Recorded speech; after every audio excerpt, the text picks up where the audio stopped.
are asking a question that is often asked around this time of year, except I put the correct grammar in the title this time. Good afternoon, everybody. A good Thursday afternoon to you. This is the Southside Beat, of course, streaming live every Monday through Friday from 3 to 3:30 Eastern on DK Pittsburgh Sports.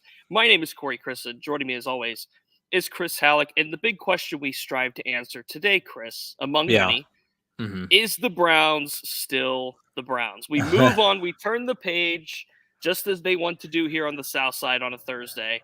And Yeah. we're going to talk about the Cleveland Browns. Big game coming up, of course, Monday Night Football. Pittsburgh Steelers, Cleveland Browns at Acrisure Stadium. And Yeah. Chris, the Browns put it on the Bengals last week, 24-3, of course. They did. And now they get to turn their attention to a Steelers team that, without talking too much about Sunday anymore, I think we need to flush that. Oh, yeah. A Steelers team that is down right now, quite frankly. Yeah. It's the Steelers are reeling, licking their wounds, whatever cliche you want to put on there.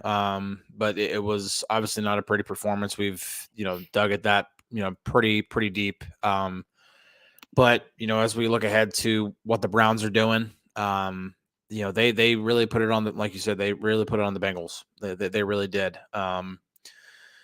They can run the football. That's no shock there. But the fact that defense held Joe Burrow to 82 yards passing, the fact that the cornerbacks, Greg Newsome and Denzel Ward, held Jamar Chase and that crop of receivers to, I'm a Jamar Chase owner in fantasy football, like nothing.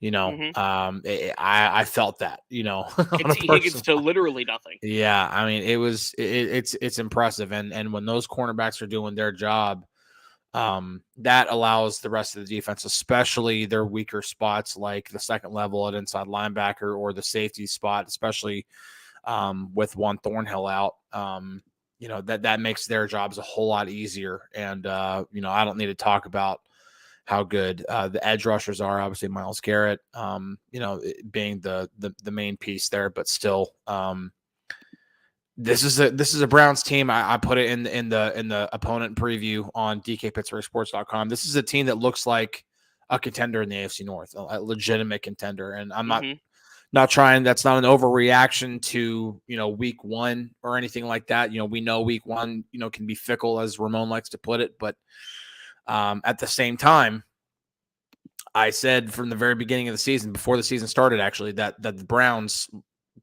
will absolutely be a team that can finish over 500 and compete in this division. It's not. These aren't the same old Browns that you can just run over anymore. And if you're not careful, they can actually run over you. Week one showed us the Browns is still not the Browns, just from that standpoint right there. Yeah. And there's no question that bringing in Jim Schwartz as defensive coordinator helps a lot. It does. Not just for Myles Garrett, and bringing in Zadarius Smith helps a lot, not just for Myles Garrett either, but it's no question that Myles Garrett is the main factor of that defense, just as TJ Watt is for the Steelers. And everything revolves around what Myles Garrett does. Everything revolves around stopping or at least keeping Myles Garrett relatively at bay. And so I think that the challenge. I think that kind of brings up what Lifted Ones here says. How many sacks does TJ Watt get? And that's important. That's going to be an important matchup on Sunday because Jack Conklin, the normal starting right tackle for the Browns, is out for the season now with a knee injury. And so now steps in Dewan Jones, rookie out of Ohio State. Really intriguing right tackle out of Ohio State because he's just a house. He's massive. He's a massive human being with surprisingly athletic feet. And so how does TJ Watt challenge him? You think, TJ Watt against a rookie right tackle, sounds like a good matchup. What say you? The thing with Dewan Jones is, while he is massive as stature goes, he is still not technically proficient. And that's going to be a big deal going against TJ Watt. It just happened a few days ago. Of course, Brian Baldinger, you know him, I know him. He's tremendous at breaking down film. He does breakdowns are good. Did a lot of stuff with NFL Network in the past, and he posted a video compilation of Dewan Jones filling in for Jack Conklin, and then quickly deleted it because there were many penalties, hands to the face, holding, if you will. So while he is a large body to get in front of TJ Watt, he still has to technically fight TJ Watt as far as hand placement, as far as strength and all that's concerned. I'm not sure if TJ Watt is as strong as DeJuan Jones is, but I can tell you this, he's much faster. Yeah. So TJ Watt, whether he gets a sack, 2 sacks, 3 sacks, it's going to be a chess match of sorts against DeJuan Jones, but you always have to favor TJ Watt in those situations. Oh, yeah. Monongahela Mike believes will dominate him. That's not out of the cards. It Yeah. really is not out of the cards. And that is from experience from a future Hall of Famer going against a rookie right tackle. It's just, it boils down to that simple matchup as well. And look, we can talk about the Browns offense as a whole too, because just like we saw in the 49ers game, Nick Chubb, another all-world running back, gets to, face the Steelers. And, it's going to come down to those assignments, to those communication breakdowns, and maybe, building that back up as Mike Tomlin talked about. I want to go to a point that Swan brings up here. He asks, can you talk about the passion in Canada's press conference? So, of course, today, Coordinator Thursday, as always, Matt Canada and Terrell Austin take to the podium. They did it at the same time, but if you were over at TA, you were probably keeping a side eye over to what Matt Canada was saying, because Chris, for the first time, and I mean, I haven't been here long, right? I've only been here since the start of early last season.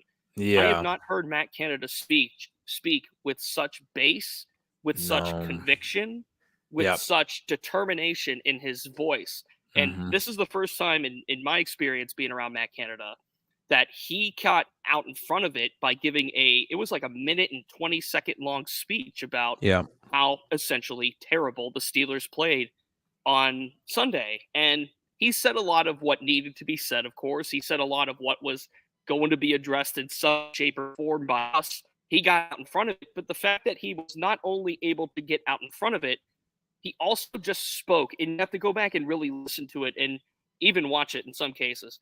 He felt like he had to say that, and he didn't come off as somebody that was not only aware of the situation, but to me, Chris, and I'm not an expert reading body language, or I'm not an expert in speech pathology, but what I can say is it came off as semi-defensive in a way. Yeah, I mean, I could definitely interpret it that way. I did, listen to it. When you sent the audio, over, for, obviously for any of us, in the company to use, I'm listening to it. I'm like, I've never heard him talk like this before. I mean, now granted, I was on the beat, last year, and that's been my only season on the Steelers beat, but still, I had never heard him talk like that before. It was actually kind of a little bit of a running joke. I almost, he was a joke, more of a running gag, that like, how bland, how many canned answers, how many, I respect your question, but and then not answering the question, that we got from Canada last year. That was coming in firing on all cylinders. That was that was kind of what we hoped to see from the Steelers offense in the game against the 49ers, coming out firing on all cylinders right away, guns blazing. I mean, I had never heard him. The word that came to mind immediately was assertive. I mean, he was just assertive with exactly, he knew exactly what he was going to say. He said it with 100% conviction. Typically I am going to kind of labor my way through this and do what I can. And, this 10, 15 minutes that I have to talk with these guys, is obviously my least favorite thing in the world. That's something where it almost looked like he was looking forward to coming and saying something in front of them. And that's different. Now you can interpret that however you want. You can interpret that as, oh, his back is against the wall. He's feeling the pressure. He's feeling his seat get a little warmer, whatever. You can interpret that however you want to interpret it. The fact of the matter is that I've never heard him talk like that before. And if that's what it takes for this offense to get going, by all means, be more assertive in your Thursday meeting with the media. By all means, do it. If that's the hidden secret, well, great. I mean, if that's all it takes is for the media to piss you off to the point where you talk like that, by all means, do it. Well, this could be a thing that, Mr. Nick of Time in the YouTube comments, by the way, live every Monday through Friday, 3 to 3:30 on YouTube. So you can chime in and you can voice your opinion on whatever's going on with this football team. Mr. Nick of Time says 400 plus yards and 20 or more points in 9 out of the last 36 games. It's I mean, bad. That's bad here. It's in this bad. NFL, you can't have that. You No. just can't have that. So when I think about the way NFL offenses are now constructed and the way that this offense seemingly it was a lack of adjustment to an extent, right? When you come out and your only good drive is in the 2-minute offense in the first half, like there has to be some kind of adjustment, and there wasn't. And then they got down too much and couldn't really do anything. And Canada addressed that, but at this stage, even if something happens mid-season, guess what? They're still going to run the same offense. So it's not as much him as it is the offense. So even Right. if something happens, let's say week 7 when the bye comes around, they're still going to run this offense. Yeah. So the fact of the matter is, this is what the Pittsburgh Steelers offense is going to be unless things change from now until week 17, and we have to do this all over again in the offseason, just like we did this past offseason. Yeah, you're not going to have any major philosophical changes regardless of who's calling the plays in 2023. It's just not going to happen. And, one thing that I really wanted to point out, because, I have the piece on DKPittsburghSports.com where, I went, hardcore into the film, and obviously brought out some criticism of Matt Canada's play calling, his play design, and things like that. And I feel like that was warranted. I made it a point to also give him credit for things that he did well, for things that he did right. This is not a guy who just doesn't know football. I mean, he has a job in college football and the NFL for a reason. He did some things right there, and a lot of what we saw, and I still think it really does need to be reiterated, because we can just easily shift blame, and almost I feel like it is a bit lazy. And we talked about it before we went on there. We really don't want to keep rehashing Sunday. No, we really don't. But when as soon as the Matt Canada card is played, it's like that's what everybody wants to harp on. Like, listen, doesn't change the fact that Kenny missed some easy throws. I mean, easy throws. Mm-hmm. And if he connects on one of them, it's either a converted third down early in the game, it's an easy touchdown, it's another third down. I mean, any of those throws, they weren't just missed throws, they were missed throws on really, really important downs. Sure. And that's what it changes the complexion of the game. Even just one of those throws connects.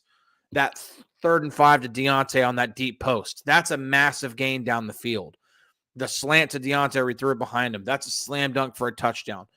Those plays have to be executed. That's not Matt Canada's fault. Mm-hmm. He has plays in his playbook that have options, that give Kenny Pickett options, that give the receivers options against multiple coverages. It's not all Matt Canada. It's just not.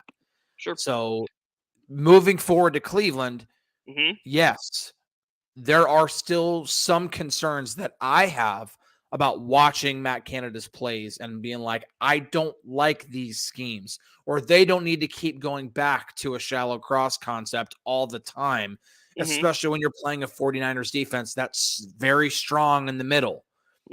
Maybe that works against Cleveland, because Cleveland's second level linebackers, their off-ball linebackers, are not nearly as strong as the 49ers are. So maybe the shallow cross concept works against them. But you just put some imagination behind it, do something, and it's going to be a different challenge this week than it was last week. And however, if that's better for Kenny, great. If that's better for Matt Canada, great. Whoever it's better for, it's going to be a different challenge this week. I love this question from Eric. He brings up, so do we worry more about the offense this week or the defense with Cam and Deontay missing action? And I think that's a wonderful question, because my answer is yes. There's concerns about both, right? There's no question concerns about both. Yeah. If you read what I wrote up today on DKPittsburghSports.com, it was about Calvin Austin. And not just Calvin Austin and his likelihood of replacing Deontay Johnson and his role in that, receiving role with, George Pickens and Allen Robinson having their roles. Yeah. But it was about the effectiveness at which not only Kenny Pickett found Calvin Austin, but it was the way Calvin Austin was able to get open this past week. And I think that there is Obviously, Calvin Austin is not one-to-one Deontay Johnson. That's just not true. But there are some qualities that Calvin Austin brings that I think the Steelers offense will be able to kind of utilize as far as a replacement is concerned. The big question for me is Cam. And the answer to this question to me is the more concern about the defense because of Cam's absence. Cam Hayward is the end all be all in the interior defensive line. He's the Yeah. captain of the team. He's the emotional leader of the team. He's the guy that brings everything together. He's the glue of this defense. For as great as TJ Watt is, for as great as Minka Fitzpatrick is, so is Cam Hayward. And Cam Hayward is the glue that keeps this defense together. So now with him gone, and for however long it needs to be, there's going to be some, quite frankly, less experience and just lesser talented replacements. That's how backups work, right? So now you have to look at DeMarvin Leal. You have to look at Larry Ogunjobi. You have to look at Isaiah Loudermilk. You have to look at these replacements on the interior. And I don't feel as comfortable about those guys as I would a Calvin Austin, who, by the way, six catches on 6 targets last week. Kenny Pickett was looking for him. Calvin was able to get open. He didn't Yeah. have many yards after the catch, but he was still able to haul in 6 targets. So the answer Yeah. to this question to me is the defense because of Cam.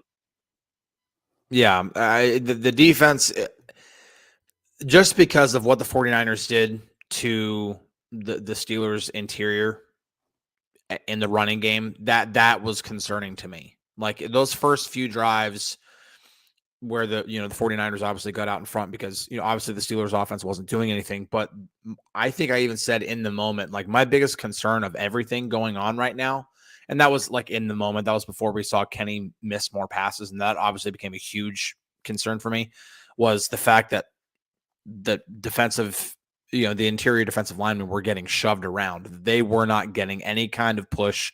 The 49ers offensive line was pretty much having their way. And that was, 49ers interior, their line has 1 year of starting experience. Steelers don't have that coming up this week. They have, a 2-time All-Pro at left guard. There's a really good center as well. You don't have to worry about Jack Conklin at right tackle, but this is still a good Cleveland offensive line, and Bill Callahan's the offensive line coach, and he's arguably one of the best offensive line coaches in the league. And their tight ends are willing to block.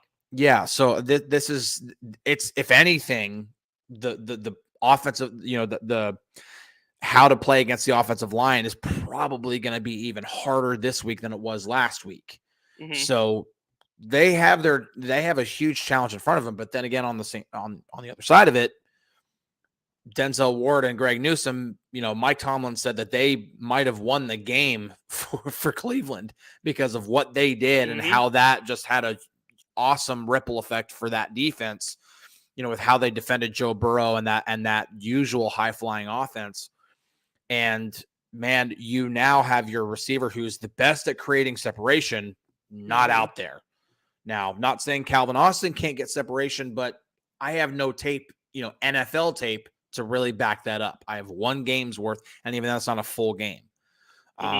So I can't just go out and say, oh, I think Calvin Austin is definitely going to have a big game, or he's going to be able to replicate what Deontay does. No, because there are very few receivers in the league, the entire league, that can get separation like Deontay does. So that's why my answer to that question is yes, it's a concern. Both are major concerns. And it's one of the reasons why I think initially I had the Steelers winning this game, and I'm not ready to make my actual prediction yet, but right now I'm not feeling very good about it. And it's not because, Kenny was bad or Matt Canada in the offense, blah, blah, blah. No, it's honestly just because I don't like the way this team matches up right now because the injuries are that impactful. This is one of the beautiful parts about doing this show live. By the way, I am inside of the UPMC Rooney Sports Complex, the indoor. If I have bad sound quality, if I have bad lighting, it's because I do. Yeah. And that's the price you pay for a live show that goes on at 3 p.m. while the locker room was still in session. I was getting in front of this computer. But one of the beautiful things about this show is that you can chime in on YouTube and bring a comment and bring a question like Dante does down below. Who do you think is the X factor for Monday's game? Now, X factor obviously is a very vague term, right? X factor could be the star player that just absolutely takes the game over. The X factor could be a player that maybe we're not talking about this year, or this week rather, and just finds a way to make plays and make an impact. Yeah. And for me, Dante, I think there are many options to this, right? I think there are many players that you can label from the Steelers' perspective and a Browns' perspective. One from a Steelers' perspective that I'm curious to know, and this will obviously come to fruition on Monday, is Desmond King, because this is a veteran player. This is a former All-Pro. This is a really solid. He can return punts. He can play in the slot. He can play outside if you need him. Now, I approached him today about, hey, do you think you're going to play Monday? And Yeah. he kind of deflected the question, said, hey, ask Coach T about that. Fair enough. But one would think that a guy of his caliber is going to be activated in some capacity. And given the deficiencies that the Steelers' pass defense had last week, I think he needs to play. And Joey Porter Jr. played Yeah. only 7 snaps last week in the dime package, exclusively in the dime package. And he Yeah. said today that was a plan. So where's Joey Porter Jr. at is a big question. And how much Desmond King? Yes, Swan, I know. The lower the res, the smarter I become. And well, think about it. I just left the locker room. I'm saying this about Desmond King. I just talked to the guy 10 minutes ago, or 25 minutes ago. But that could be a player that, whether it's in the slot against a Donovan Peoples-Jones, who Mike Tomlin said by name on Tuesday as a player they need to key in on, or it's outside against an Amari Cooper and Elijah Moore. I think that's a player that if he doesn't blow the stat sheet up, it's fine. But I think he could still make an impact in some ways. Yeah. Honestly, probably a really big X factor that I want to see in this game might be, I would probably go to one of the two guys that are going to be stepping in for Cam and Deontay, because I do think that those injuries are very, very impactful. And so I'm actually going to go on the defensive side of the ball, and I'm going to say Keanu Benton, because I liked what I saw from him, going back and rewatching the film. I didn't watch as much defensive film because I put so much effort into watching the offense, obviously. But from what I did see in the film, like, I really liked what I saw from Keanu. I liked more. I saw the potential that I saw all the way back from the first time I saw him in person at the Senior Bowl. Like, it's just like that dude can play. He's got to learn technique. He's got to learn, obviously, what works, against NFL, centers and, interior linemen, and, what he can get away with, what he can't. And it's a lot of it's going to be, trial by error. And, but I like a lot of what I saw. And I do think that, he could end up, because if he comes in and he's, forcing any kind of pressure up the middle, that's obviously going to, impact, Cleveland's ability to run the football, but that also then, hurts Deshaun Watson, and from one thing that does not scare me about Cleveland, and Deshaun Watson is one of them. And I understand, like, his mobility, you always have to account for it. And it's always, he's probably going to get at least a couple of chunk plays just because of his legs. But man, his footwork in the pocket, you people want to talk about Kenny's happy feet, man. I don't think there's a starting quarterback in the NFL right now that has worse feet in the pocket than Deshaun Watson. It's bad. Like, it's really, really bad. And if they can do anything to push the pocket up front and make him uncomfortable, that's going to do a lot. And that can force turnovers and anything. So I'm going to say Keanu Benton is a big one for me, because I think of all the guys that can step in and do something in Cam's stead, I think Keanu is probably the one that I would hang my hat on as being a guy who can make an impact. B-Phil brings up the rookies. And Keanu Benton obviously being one of them. Keanu Benton, by the way, if you're into Pro Football Focus and all that stuff, was the second highest graded rookie of week 1. So that's important. Before I get to B-Phil, shout out to DQ Strong, a $4.99 contribution. Appreciate that. Thank you man. So much. Thank you. He says his ex-player is Braden Fehoko. Yeah. You could elevate Braden Fehoko from the practice squad. That could be an option. Obviously, that has not happened yet. DQ, appreciate the $4.99. Yes, thank you so much. B-Phil brings up the rookies. And yesterday, Broderick Jones confirmed that he repped some at right tackle. Now, keep in mind, Chuks Okorafor is in the concussion protocol. We will get a practice report. We did not get one yesterday because of the it's a Monday night game. Yes. Yeah. So, rookies, tight end and cornerback, meaning Darnell Washington and Joey Porter Jr. Of those three, I would say the most likely right now is Darnell Washington. And this goes hand in hand with his role from last week, which was we have to double Nick Bosa, put Darnell Washington on Nick Bosa. This week, it's we need to double Myles Garrett, put Darnell Washington on Myles Garrett. He is a solution to any team that has a pass rusher that's prolific like that. So I think of those three rookies, Darnell Washington would be the most likely. I'm also seeing a lot of comments on Keanu Benton. A lot of love for Keanu Benton from what he did, along with what you said, Chris. And I saw one about Landon Roberts coming from Dante. Landon Roberts' ability to rush the passer is very good, but he was not great in pass coverage last week. So I think it has to be, in a way, all of the inside linebackers.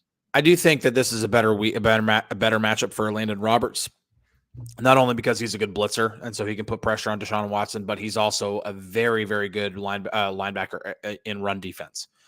And he's a heat-seeking missile. As soon as he locks on to a running back and he has any kind of time and space, he closes in fast. And so I do think that this is a much better matchup for Landon Roberts. Obviously, you have to worry about like David Njoku, and so if he's out there and if he's dropping back in coverage at all, you kind of wonder about that. Like, okay, who's getting Njoku? Is it going to be a safety? Is it going to be Roberts? Because at that point, that's when you start sweating a little bit. But I do think overall this is a much better matchup for E-Rob. Another player that I saw get a couple of mentions here, not just Darnell Washington, because that was a big one too. And going along with what DQ Strong here did by contributing $4.99, he mentioned Braden Fehoko. Now, Cam Hayward had surgery today on his groin. He's going to be out for a while, and the Steelers suddenly have a hole on the defensive interior. And my theory from the beginning of the season when Braden Fehoko was signed to the practice squad was this is an opportunity. A game like this is an opportunity for Braden Fehoko to play. Meaning it's a very run-heavy team. They have a really strong running back. They need somebody to literally plug up that zero and that one technique. Like you need a run. Eat some space. Eat some space. Yeah. Here's a question from Mike. How does Hayward get on the field before Washington? And that's Connor Hayward in this case. Yeah. Now, you have to keep in mind with these tight ends, and once they waive Zach Gentry, that kind of changed the trajectory of this room because now there's only two true tight ends on this roster. And Connor Hayward is more of an H-back, it's more of a fullback, it's more of the tight end and can do a little bit of everything. But Connor Hayward's role compared to Darnell Washington's role is much different in this offense. Yeah, last year you kind of saw Connor Hayward, obviously he grew into the offense, but he was still pretty versatile, especially in the last couple of games. You saw him get that jet sweep, to close out the game against the Raiders. But it's almost apples and oranges. I mean, it depends on the package that they're, or the concept that's being called. They're not going to ask Darnell Washington to do the same things that Connor Hayward does and vice versa. They're not going to ask Connor Hayward to go up possibly one-on-one with Myles Garrett this week. Probably could have asked Darnell Washington to do that against Nick Bosa. Maybe they didn't, but they could have, and Washington proved that. And I think whenever they see on film that, holy crap, Darnell Washington just pancaked Nick Bosa, maybe we can get away with, if the play's moving away from Myles Garrett on this one, maybe we can ask Darnell Washington to, go one-on-one with him and it's like, can you just, hold him off for 2 seconds? Maybe he can. I don't know, but it's apples and oranges. It's not the same thing. It's all about the package and what the concepts, what concept is called and everything. We have a couple more minutes here. Actually, one more minute. Today's show flew, and we appreciate. It really did, man. I looked at the numbers up top, and it looks like it might be a live show high for us, Chris. We're doing, of course, the Steelers beat here on the South Side. Yeah. I am live on the South Side. Low quality Corey is back, baby. Not tomorrow though. I will be back to high quality Corey. We will have much more on this football game. No Blue Jays today. Blue Jays tomorrow. They'll be back. No, you and your Blue Jays. You can name them if you want. It's all free.